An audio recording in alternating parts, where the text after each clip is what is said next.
If you enjoy this featured episode of Long Lost Brothers, please go and follow or favorite the podcast to get future episodes.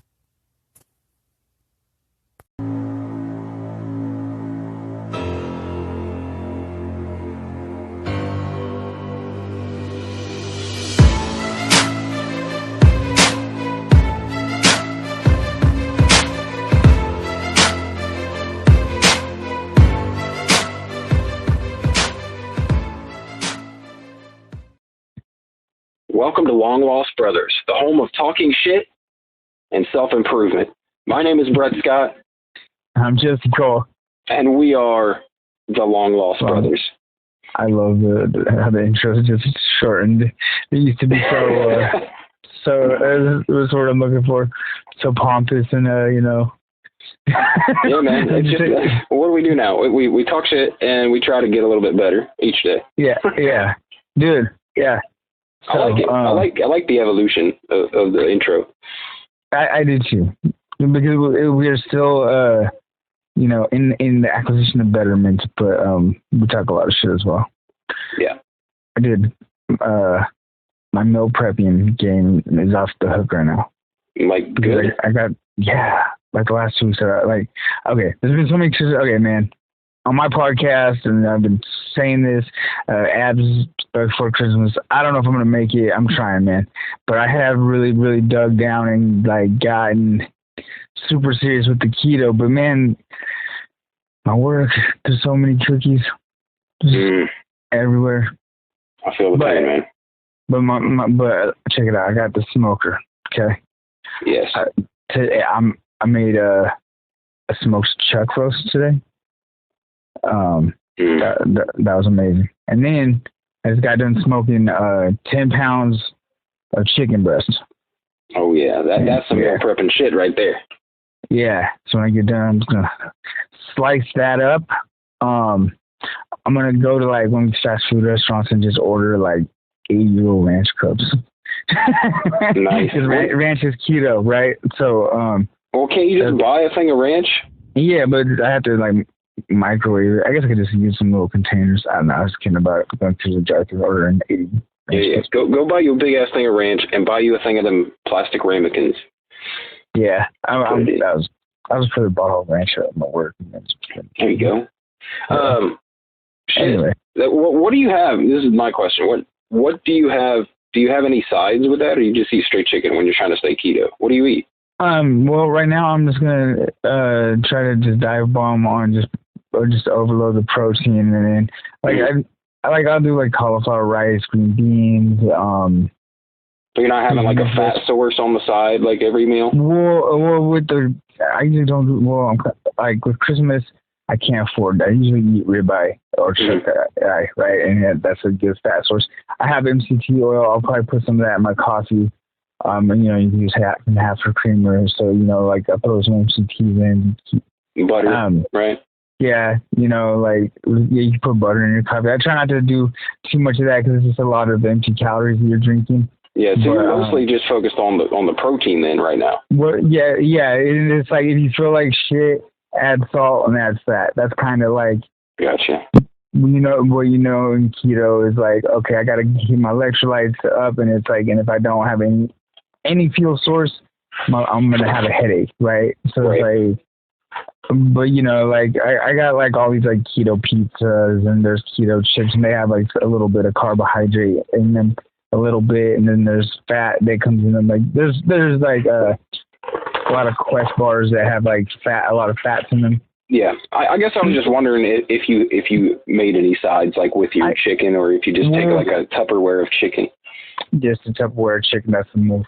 Gotcha. And then you got the other shit on the side. Fat. Yeah, and then like usually, I usually do fries because it's a way fattier cut, right? Yeah. And they're thinner and they cook them way better and they taste way more delicious. But it was not available to me today, so I just was like, fuck it, 10, 15, whatever. A bunch of chicken. I just got a bunch of chicken because I don't have enough I can't afford to do the steak every day because it's like a $20 deal or it's going to be like $100. Yeah. But I got a bunch of ground chuck, so I'll eat like that with like cauli rice. Like I'll make like monster mash, if you know what that is. I'll make that, but with like cauliflower, like rice cauliflower. So I'll do that. It has a lot of fat in it, and then a little bit of bone broth. That's a good one. Yeah, I'll smash avocados sometimes. They're not really in season right now, so they don't really taste that great. If anybody, I don't know if any avocado connoisseurs, but I noticed when I buy them like in August, they taste delicious. But when you're trying to eat avocado and you buy it like right now, they're not that great. And I think that it's just like they're forced. Yeah, it's like maybe it's traveling further, or it's like, not season. Yeah. Well, yeah.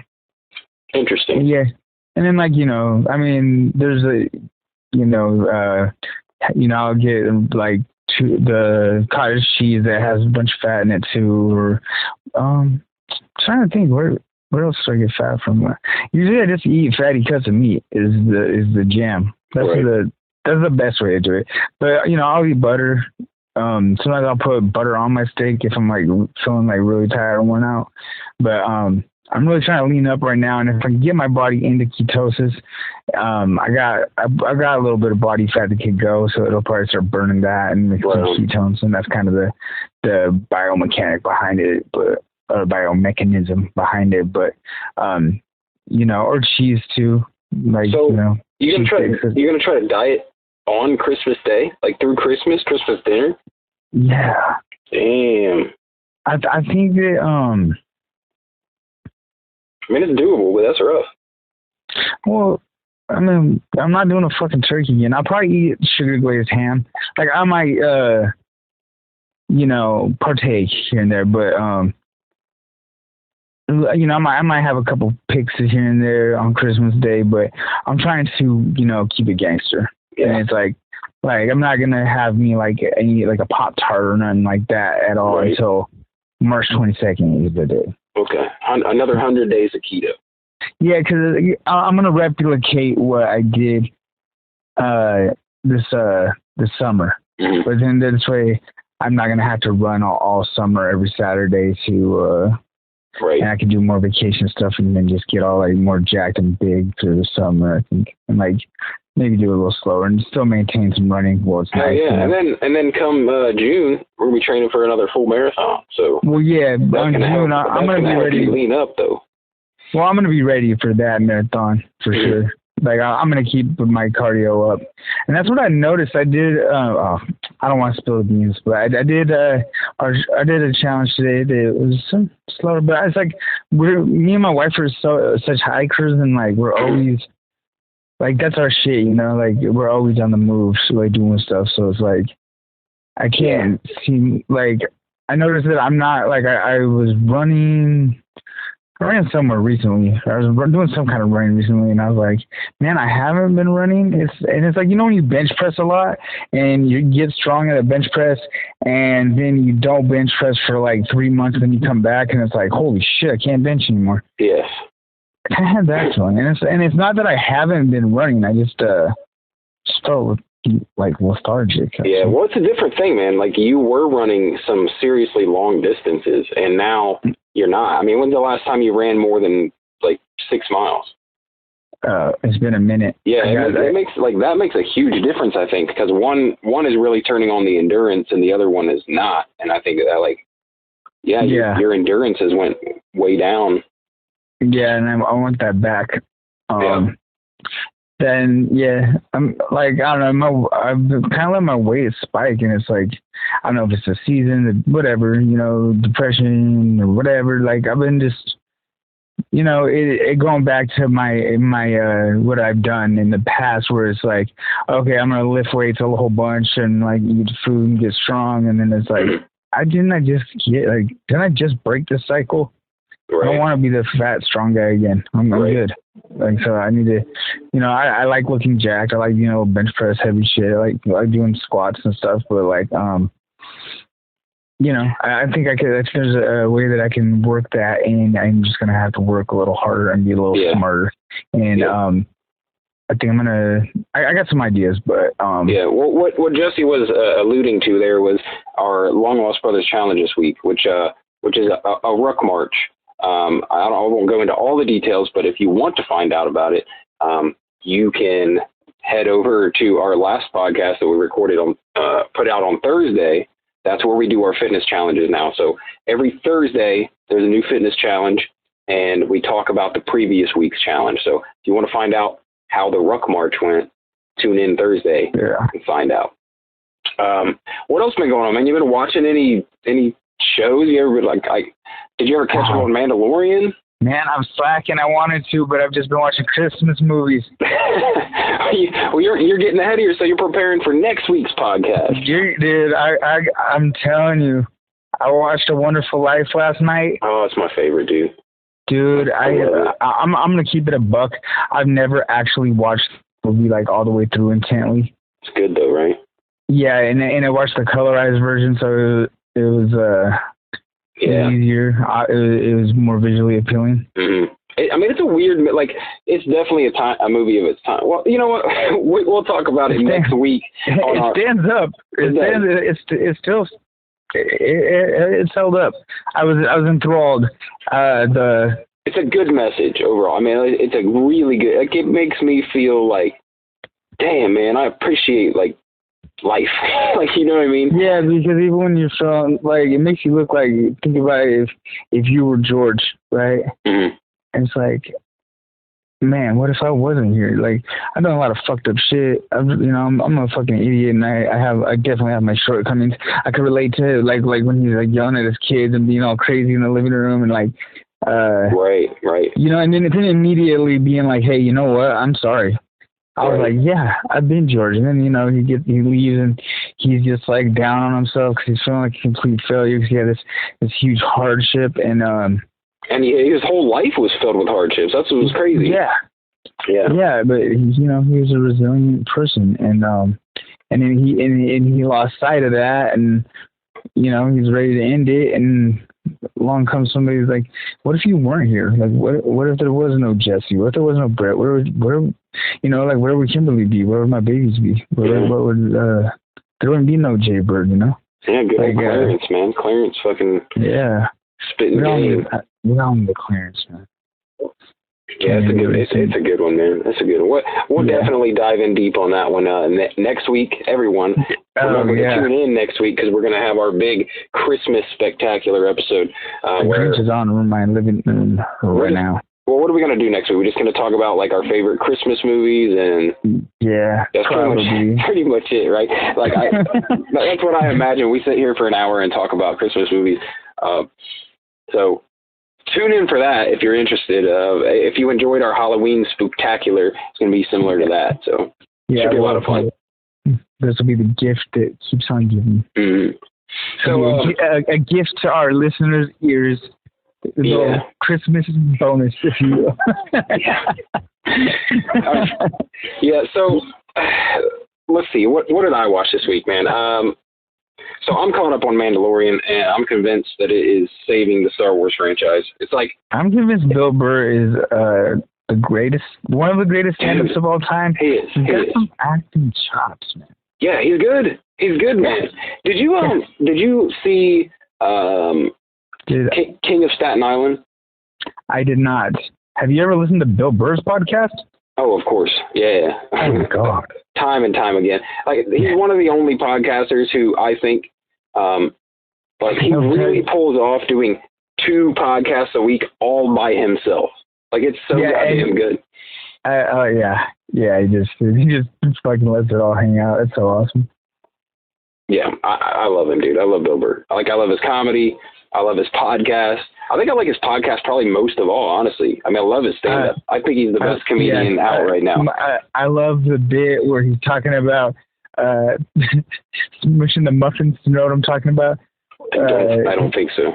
Because he has this bit where his fucking wife drags him to this farmer's market or whatever, some fucking downtown market. Mm-hmm.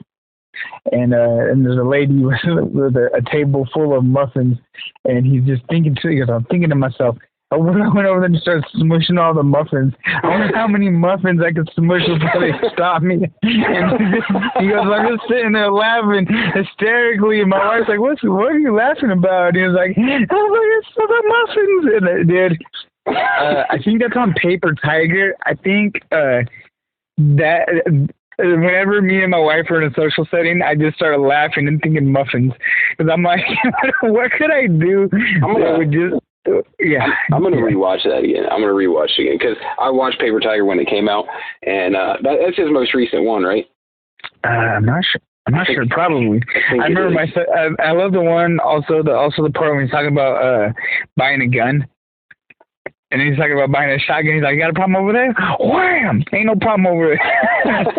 Me and my son were just talking about that earlier today. How funny that is. Yeah, I love him, dude. Like, I love it, and just like his podcast is just like, it's literally just his thoughts at the moment. Like, he doesn't prepare shit for his podcast. He just starts talking into the mic, and I love it, and it's entertaining. Yeah. I couldn't do that. Like, I have to have a topic. I have to have something I want to talk about. If I just turn it on and start talking, there's just gonna be a lot of right. Like, and Bill can just fucking talk, man. He's so good. He's really good. Yeah. King of Staten Island is like a serious role for him, and it's actually, it's pretty good, man. And he's playing his age in it. You know what I mean? Yeah. Like he's playing like a getting past middle age, like about to retire firefighter in the movie. Oh, it's pretty good, man. It's pretty good. Him and Pete Davidson. Yeah, I like Pete Davidson as an actor. It's pretty entertaining. What was I going to say about that? Oh, yeah. So you said Bill Burr. Yeah, because he's in another episode of Mandalorian. Like, he was in the first season, and now he's back. They're alluding to him being sprung from the prison by Mando, right?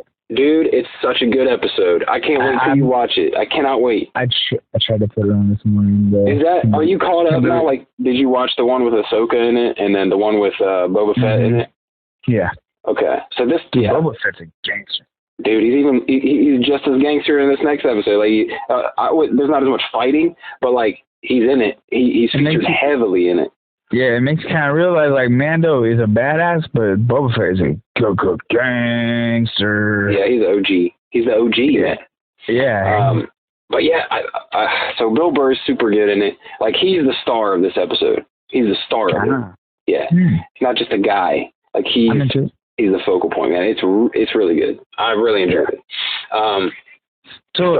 Mando, and I watched finally one episode of the new Saved by the Bell reboot. And well, look, it's cool. Listen, you got to think. I have this nostalgia in my head for the original Saved by the Bell. Yeah, you're a big fanboy. Yeah, but here's the thing. If I'm being real, the original Saved by the Bell is like super terrible TV. Like, it's really poorly written. There's no continuity whatsoever. They aired the show like out of order. Like, some of the time there's an episode, like, and this is the watching order that it actually came out in. You'll see an episode, and in the very next episode, they're like fucking 6 months to a year younger than they were in the last episode. You're like, what the fuck is going on here? Like, it's terrible. It really is. But I love it. I love it. I grew up watching it. I wanted to be fucking scheming, scamming Zach Morris, and I wanted to marry Tiffany Amber Thiessen, and that was my life. I was obsessed with the show. Obsessed. Well, okay, so now the reboot, here's what I'll say about it. It doesn't do what the original did for me, but it does bring some nostalgia because it has almost all of the characters somewhat featured in it. Like, the first episode has Mark Paul Gosselaar, Tiffany Amber Thiessen in it, has Mario Lopez in it, Elizabeth Berkley's in it, and Ed Alonzo, who plays Max from The Max, is in it. Like, it's crazy. They brought back all these people, and I know that they're not going to be like Mark Paul Gosselaar isn't going to be in every episode, because he plays like the governor of California. So you're going to see him intermittently, right? But yeah, I got to see... what was Jesse's real name? Jesse Spano. Elizabeth Berkley. Elizabeth Berkley. She did the worst sex scene ever in show... was it called Showgirls? Yes, it was terrible. It was cringe-worthy, terrible. And she's fucking gorgeous, but oh yeah, she is. She originally auditioned for the role of Kelly Kapowski. Yeah, that's what she was going for. And they actually here's some trivia for you. She auditioned for Kelly. She didn't get Kelly, but they liked her so much that they wrote the character Jessie just so she'd have a part on the show. Fair enough. She's fucking gorgeous. She brought a lot of good shit to the episode. Remember the episode where she got all fucking addicted to fucking meth, or not, like speed pills? Yeah, it's so funny, dude. Like they crack jokes about the original all the time. Like, yeah. Okay, so in the first episode, now she is the school's counselor, and Mario Lopez, Slater is like whatever, a coach and gym teacher, right? Of course. Bayside? Yeah. And she's the school counselor, and are they together? I don't think they're together. Like, they made it seem like they were going to be married when I heard about it before I watched it, but then I watched it and I'm like, no, they're not married at all. They're not. So, but what's funny is Jessie, she makes reference to the fact that she authored a book years ago, and it was called something like, I'm so excited, I'm so scared to be a parent. Like, they make all these little jokes to the original. It's pretty good in that regard. And like, I'm so excited is like the what she was seeing when she was like totally twacked off of those speed pills, right? Yes. Hey, you know what? I did fucking fall into a show this week. I lied to you. What? Hunters. Is it The Hunters? Hunters. Oh, Hunters. I know what you're talking about, on Amazon. Yeah. I have not watched it, though. I haven't watched it.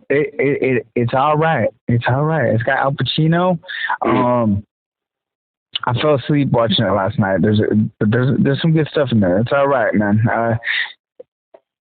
It's definitely watchable. It's watch worthy. Okay, I've thought about checking it out, so maybe I will. Yeah, it's they're hunting Nazis that escaped to the United States and relocated. Oh, that's cool. Yeah, and it's good. It picks up about episode 2, about halfway through episode 2. You're like, oh, this is gonna be some gangster shit. Okay. Episode 1 is like you're figuring out what's kind of going on and like setting the stage and what have you. Yeah. But yeah, that was good. And then I watched Skeleton Key. I don't know if you've ever seen that. No, I've never seen that. Oh, it's a suspense horror movie from 2005 with what the fuck's her name? I want to say Helen Hunt. I might be wrong. Maybe her daughter. I don't know. Anyway, some cute Scarlet, but it's about voodoo and stuff like that, and she's like a caretaker, and it's good. That's a good throwback. I'm a horror movie slut. Mm-hmm. If my wife falls asleep and I have the remote, I'm putting on a horror movie play. Yeah, you know what I threw on the other night after my wife went to sleep? Saved by the Bell? No. No. 1997's Time Cop. 1994's Time Cop. Jean-Claude Van Damme. Yes. That's a fucking... Dude, that's a hit, bro. Dude, you know what else is about to get rewatched? What's that? The One with Jet Li. Oh, yeah. Jet Li had some hitters, dude. Some hitters. In the late 90s, early 2000s, hitters. I am Yulaw. I am nobody's bitch. When they put him in that prison, woo! It starts whooping all those fools at the end. Dude, have you ever seen Hero? Yeah. Hero is badass, dude. Dude, Jet Li, man. Underrated. Yeah, don't sleep on Jet Li. Jet Li's fucking amazing, dude. Yeah. Oh, another one I turned on the other night. So I watched Time Cop last week when my wife fell asleep, and then I was like, man, this is a good fucking movie. Like, there's some continuity bullshit where, like, I actually had to look it up afterwards about Time Cop, like, online. I'm like, is there some errors in this time travel shit they're doing? And there's some major fuck-ups in, like, the time travel continuity that they do in the movie, like, ridiculous shit, right? So, anyway, but other than that, it's a solid movie. There's a lot of cheesy Van Damme shit, but Time Cop is not really one of them. I think it's really fucking good. And guess what? It's based on a comic book. Oh. Yeah, really? I didn't know that. And I looked it up and I'm like, what? Because I don't remember something I saw in the movie or something. I was like, wait a minute. This is a comic book? Man, I feel like there was a period of time where Van Damme was the shit. Like, Van Damme's got a new double time, double team, and where he's his own twin, right? And they're doing all that technology. No. That's Double Impact. And then and then he had like Lionheart. Kickboxer. Yeah, and then Bloodsport, right? And it's like Bloodsport, Universal Soldier, dude. Yeah, right. Yeah. But then so since me and Kimberly have been together, which is within the past 3 years, so I ran some movie called Pound of Flesh, and I was like, oh, it's Jean-Claude. Oh, sneak this in. Sneak it. With the red box when I lived in the country and I had no Wi-Fi, I was like, let me just, it's my debit card. We could, I'll pick this one, just slide it in the little, put it in the cart. That was a fucking mistake, bro. Terrible, yeah.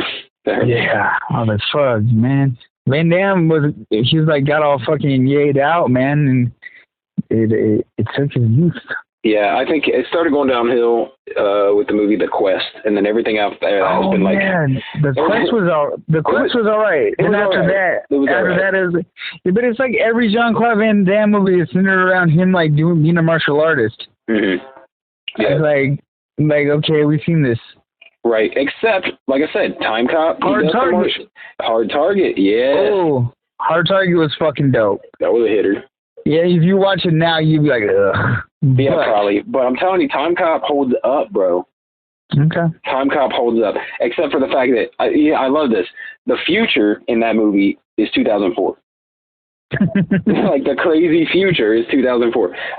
But yeah, like, that was one of the movies I saw in the theater when I was a kid, and I was like, oh, fucking Van Damme! Yeah. Somehow this episode just gotten us into talking about old school movies, but what about Demolition Man with Wesley Snipes and it's Bruce Willis, right? That's it's Sylvester Stallone and Wesley Snipes. I'm sorry, I don't know how I got fucking. Oh, it's because I was thinking of Fifth Element. For somehow I got fucking. Dude, Demolition Man is one of my favorite '90s action movies. Period. Fuck it, yeah, dude. Period. Dude, Wesley Snipes with the blonde hair, Exactamundo. Oof. Yeah. Fucking gangster shit. Simon. Yep. Yeah, that was fucking good, man. That was so good. So that's just alone, all right. Yeah. Dude, that dude's still kicking ass, bro. Yeah, dude, he's more yokes than me right now. Yeah, and he's 70 years old, bro. I mean, he's on all the secret sauce, but I don't give a fuck. Yeah, I don't care. Like, I don't care. Dude, he's the Expendables, fucking the new Rambo. That dude doesn't stop, dude. Doesn't stop. I know I like most about Sylvester Stallone is his fucking work ethic. Like, he just don't quit. He's always working on shit. He wrote Rocky. Yep. I might be wrong, but didn't he write Rocky in like over like a weekend or like over in a night? Yeah, that's the legend. He wrote it like in one night. But that's not even what's impressive to me. Like, the thing that's impressive to me about Stallone is he didn't catch his break until he was 30 years old. He kept grinding. He kept fucking working. He kept trying. And he wrote Rocky when he was 30 years old. Okay. Electric Boogaloo? Mm-hmm. Jean-Claude Van Damme was doing windmills in The Circle as an extra. There you go.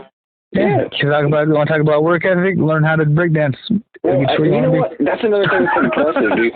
Another thing that's impressive about all these guys, all these old action stars we're talking about, Stallone, Van Damme, Dolph Lundgren,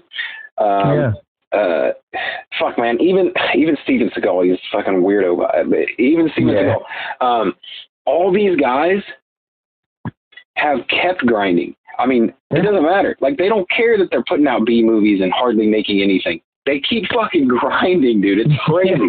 It's great. Like Van Damme has probably put out at least one movie a year every single year since he started acting. At least. Yeah. And he keeps doing it. People don't know about it because they're straight to video. You know what I mean? But yeah, I'm not.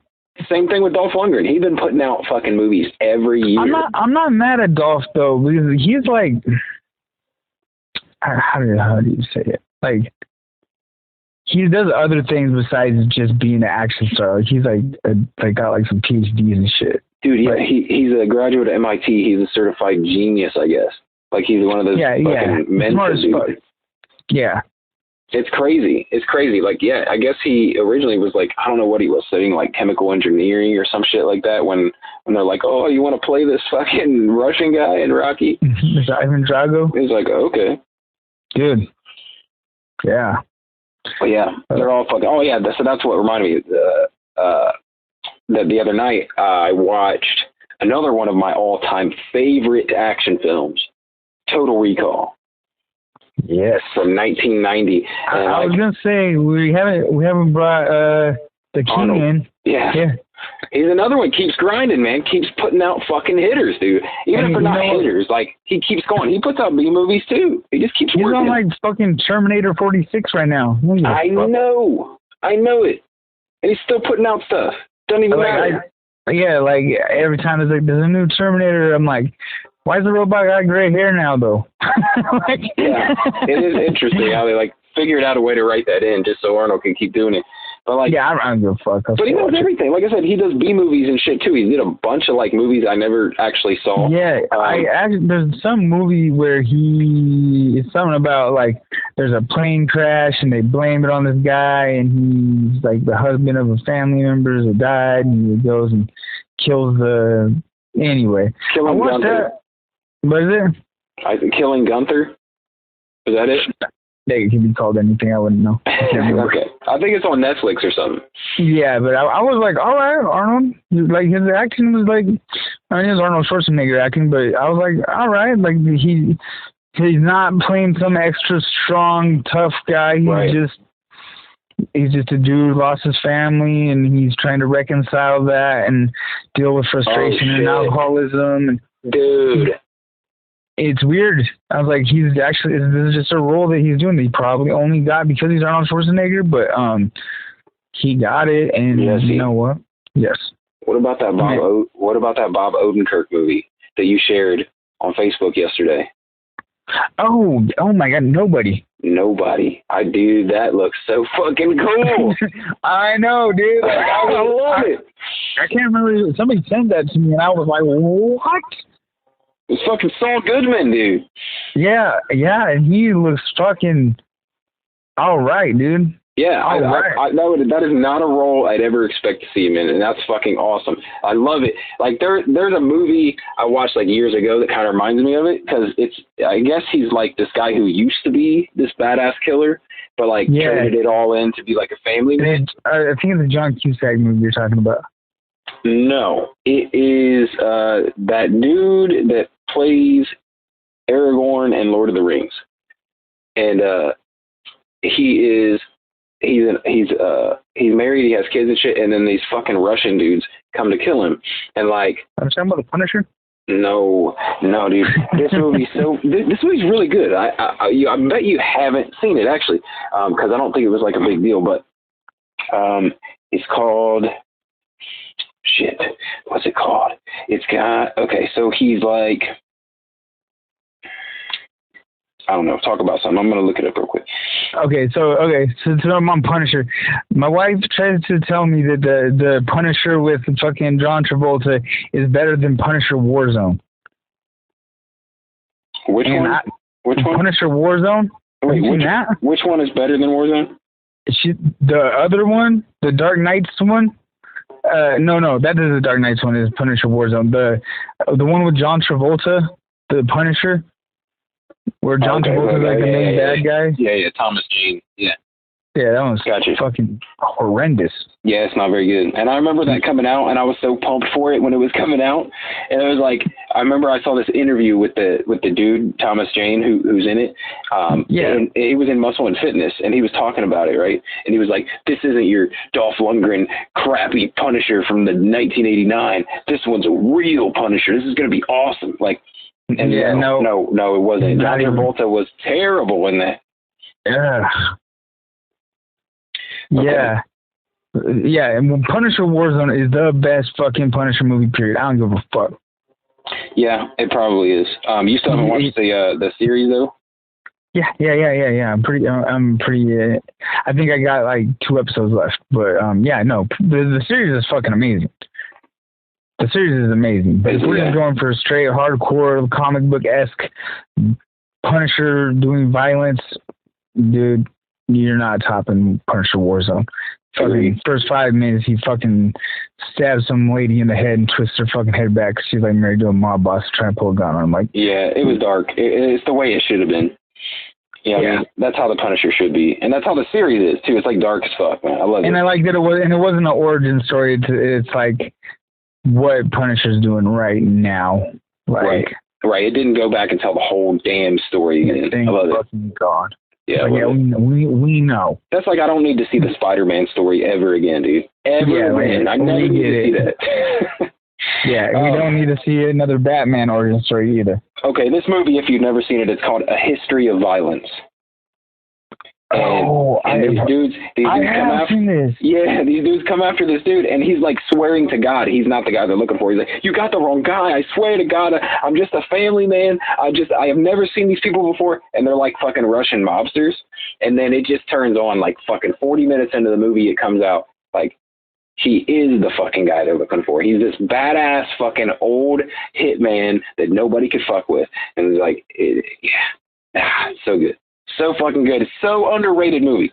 So underrated. I've heard. I think I've either heard of it or I've seen it. But yeah, History of Violence. Yeah, it's good. It's really good. Anyway, we've done a whole episode now, just talking shit about movies. Oh, whatever. That's cool. It's cool. That's what we do. We talk shit and we get better. So some weeks we talk about depression. Some weeks we talk about running marathons. Some weeks we talk about fucking discipline. Some weeks we talk about Saved by the Bell and A History of Violence. And in the Van Damme movies. Hey, yeah, but there's not a single Van Damme movie that can fuck with Commando. Yeah, Commando's pretty great, man. There's a lot of those great 80s fucking VHS era movies. Throws that fucking the circular saw blade at that guy's arm and he cuts it off. Look, dude, it's ridiculous, though. It's ridiculous. Like, Arnold Schwarzenegger is like fucking just awesome in that movie. Like, he's carrying like a whole fucking tree on his shoulder. How about when he sticks a like, calm down, fucking Brad Castleberry. How about when he sticks a dude on a fucking steaming pipe and then says, blow off some steam, Bennett? Like, I love the one-liners, dude. Yeah. My friend, he's dead tired. When he snaps the dude's neck before jumping out of the airplane, fucking 80 feet. Ridiculous. Yeah. You know what we should do, just as a courtesy, we should at least mention our long-lost book of the month. Yeah. This month we're reading The Power of Habit, and neither of us have really gotten deep into it yet. I've gotten maybe an hour into the 10-hour audiobook, and Jesse's like, what, few minutes into it? Like 45 minutes. Okay. You're not learning anything yet, except he's just telling stories, right? Like about how habit has affected people. Yeah. Yeah. It has kind of inspired me, like, and it was between that and Mark Bell where he was talking about, you don't know where your next meal's coming from because you don't meal prep. You don't know where this is coming from. And so this person's saying, like, this event triggered this for this person to change this habit, right? Right. So for me, it's like I gained back a little weight, and I got back in getting back in the habit of having a good lunch ready. I'm not gonna go eat Chinese food with the wife, and every day, because that's how I'm going to get thick and chunky. I think 500 pounds again, but I think that's why. That's one of the things that stuck out to me about the book is like, because it's really about like the science and how habit really affect, like in the brain, how habits are formed and stuff.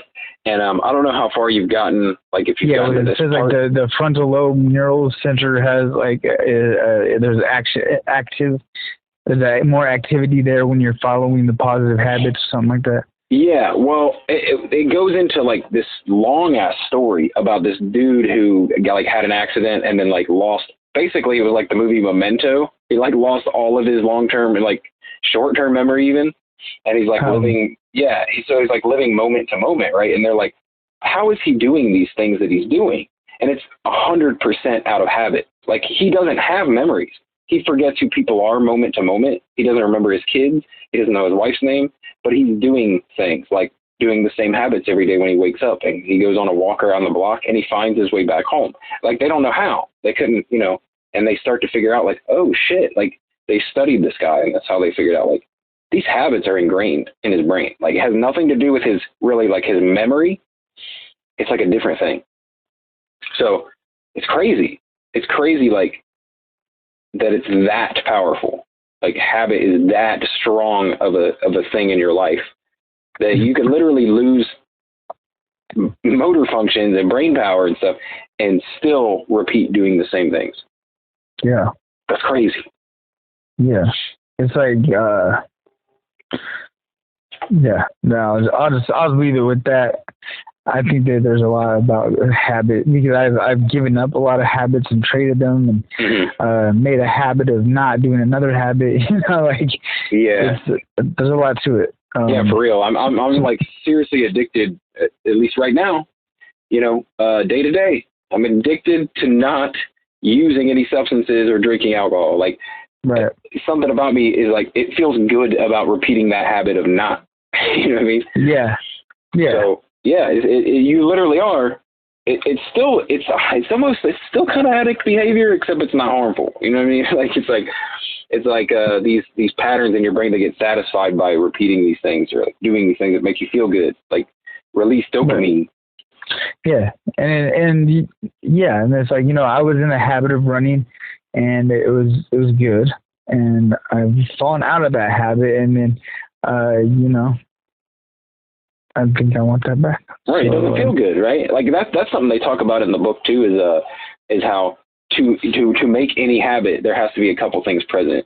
So like one of them is something that like kind of snaps your brain into doing the habit, like a trigger.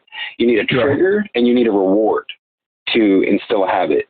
And so that's the thing. Like it's the best way to create a new habit. So far, is what I'm getting from the book, is to come up with a trigger, something that you do every single day that's a habit that kind of reminds you to do that thing, right? And then also have some sort of reward, or choose an activity that presents its own reward. Like running, you get the runner's high or whatever. You feel good afterwards. Or sometimes it's like rewarding yourself with something. Like you get to eat this dessert, when you repeat these habits enough or whatever. Like if you have the trigger and you have the reward in place, you can create a new habit. Yeah. It's interesting stuff. Yeah. I actually quit smoking cigarettes when I first got clean, because I was like, I can smoke or I can run, but I don't think I could do both. Right. And this is when I lived out in the country. Country, like 13 miles from the nearest anything. Right. And it's like wheat fields in the middle of a desert. And so basically it's like, and there's no internet, there's no cable. It's like, you can shoot arrows, guns, or run. And I'm a felon, so I can't really be around guns too much. I shoot arrows, but I'm not great at it, but I'm not bad. But or you can sit around and smoke cigarettes, or you can watch DVDs you've watched a bazillion times, or you go outside and run, or ride bikes. And I took to running for that bit of time. And in lieu of that, with that habit, I noticed that I run like shit when I smoke 20 cigarettes in a day, because when I smoke cigarettes, I smoke a lot of them. You know, that's me with anything. I'll do a lot of whatever I'm doing. Well, this is something that I hope. It's kind of neat that we keep picking. A lot of times we pick books that I really need at the moment, right? Like I didn't even know I needed this Power of Habit book, but I have a feeling it's going to come in handy because next year one of my goals is because I still vape sometimes, and one of my goals is to not vape at all. Like going forward after this, like I don't know when in the next year, but just like the goal. I didn't know you played the douche flute. That's crazy. Yeah. So one of the goals, we've talked about this before, man. So one of the goals, though, just like every year, I set goals for the whole year, right? Like how much content I'm going to put out, how many, whatever, how many podcasts. How many more miles do you have to run this month? Like 65. It's very doable. I'm getting there, bro. I did like 30 last week. And so far this week, today's the first day, I did 4. So, yeah. But yeah, see, just like that. It's like the goals I'm setting. And one of my goals for next year is to not vape at all anymore. So that's going to be a thing. That's going to be a thing. And I feel like if I use some of the shit from this book, like putting a trigger and a reward in there, I think I can do it. I don't think it's going to be a problem. Yeah. Yeah. That's one of the harder things to give up is nicotine, but yeah. Not mad at it. Yeah. I don't know. I see most of the time I chew nicotine gum, right? But like I said, I vape sometimes, and I want to at least stop the vaping because it actually is harmful. I don't know how harmful the nicotine is other than, an addiction. Physically, the vaping, clearly, like it's not good for my lungs. Yeah, vapors in your lungs. Man. But it's like putting anything into your lungs. It's not fucking oxygen, right? Seems like a bad idea. And I've done it. I've been putting shit into my lungs in some form for a long fucking time, like 20 years, right? I gotta stop. So I don't know. I may continue chewing the gum, but I'm definitely going to stop putting shit into my lungs. That's the goal. So hopefully this book can help. That's dope. Yeah. All right. Well, you want to wrap this thing up, man? Yeah, I think I'm good. Cool. I'll talk to you. We'll talk Wednesday, and you guys will hear us again Thursday. Yep. Stick around. Check us out on Thursday for the Long Lost Brothers Challenge episode, and we'll talk to you then. Yep. Later.